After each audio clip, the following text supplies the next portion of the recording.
We're now joined by the National Spokesperson of the African Transformation Movement, Dr. Sibusiso Mncwabe.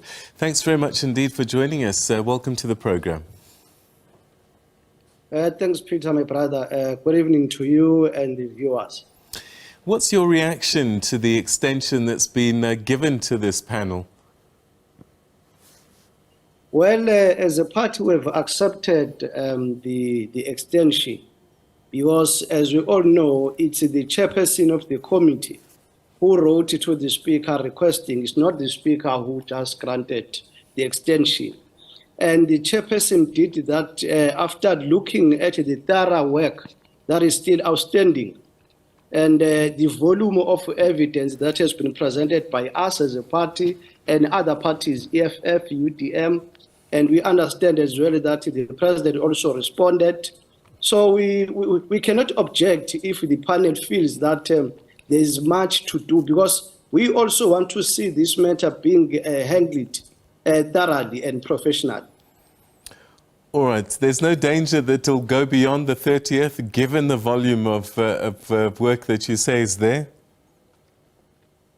Well, we'll be very disappointed if there's a further extension. We accepted this one with the belief that there'll be no further extension of this matter.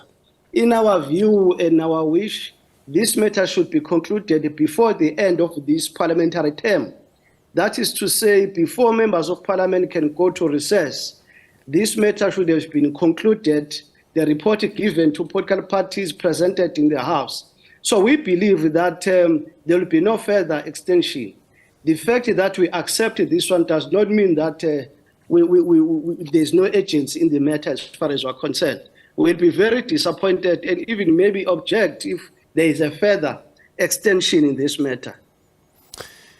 From the evidence that you've assisted the panel with, are you confident that the finding will be that there is a case for the president to answer?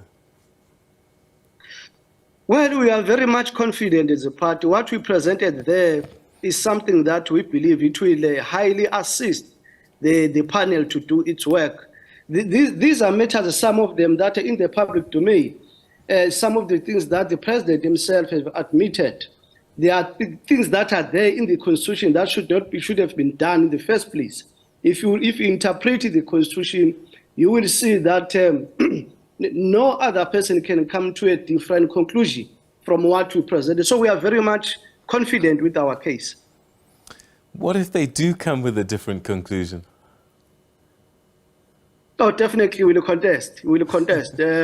We'll contest that report. We can even go to maybe involve legal experts in order to make sure that this matter is fairly treated. We do not need or do not want any undue interference. That's number one.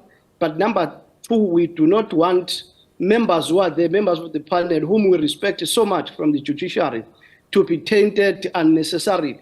We expect them to do their work without favor.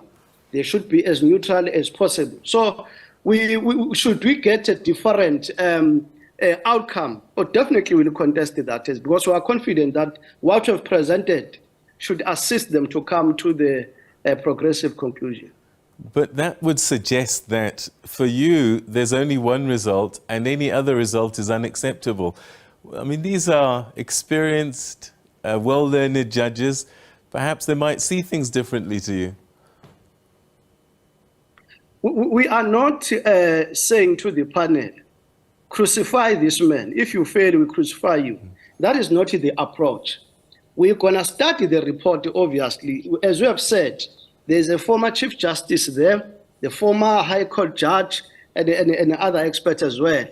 Definitely we'll have to study the report and see the reasons or the grounds that led to that particular outcome.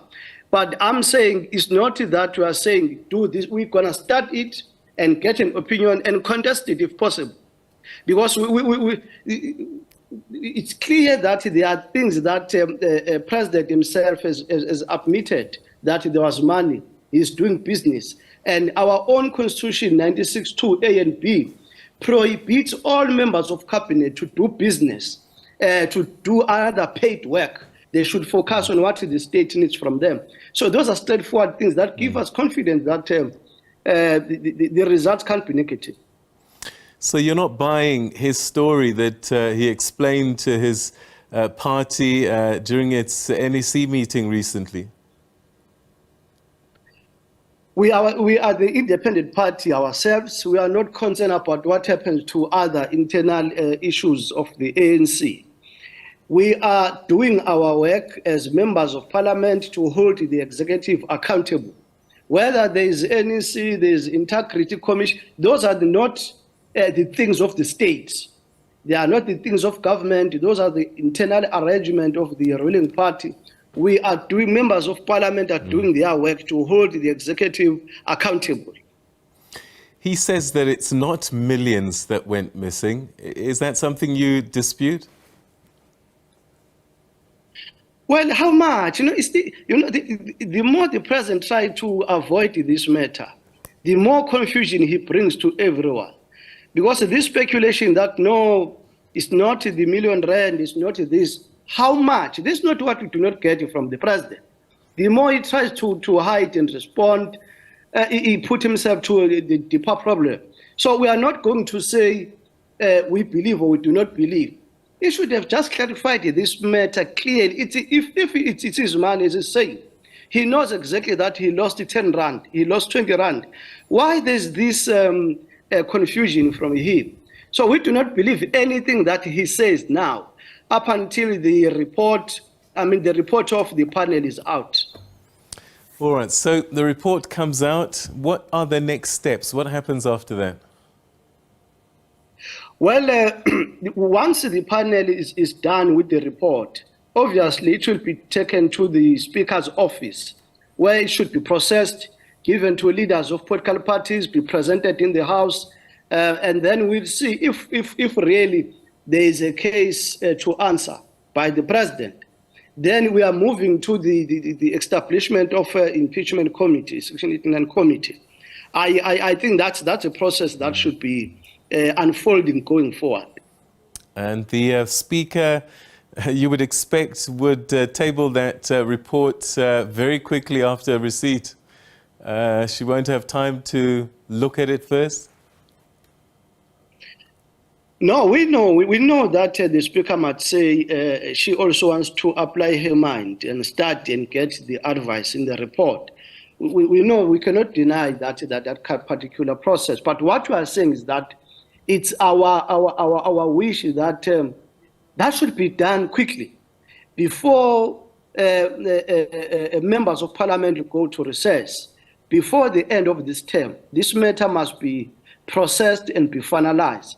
If there is a need of an urgent sitting, there is nothing that prohibits the Speaker from doing that to summon members of parliament and this matter be discussed and concluded within this term of parliament. Dr. Mncwabe, we're going to have to leave it there. Thank you so much indeed for joining us tonight. Thank you so much, my brother and the viewers. Thank you. All right, so that was the national spokesperson of the African Transformation Movement, Dr. Sibusiso Mncwabe, saying that they're not averse to the extension that's been granted to the panel, but they do want this work to be done quickly and dealt with before the current session of Parliament expires.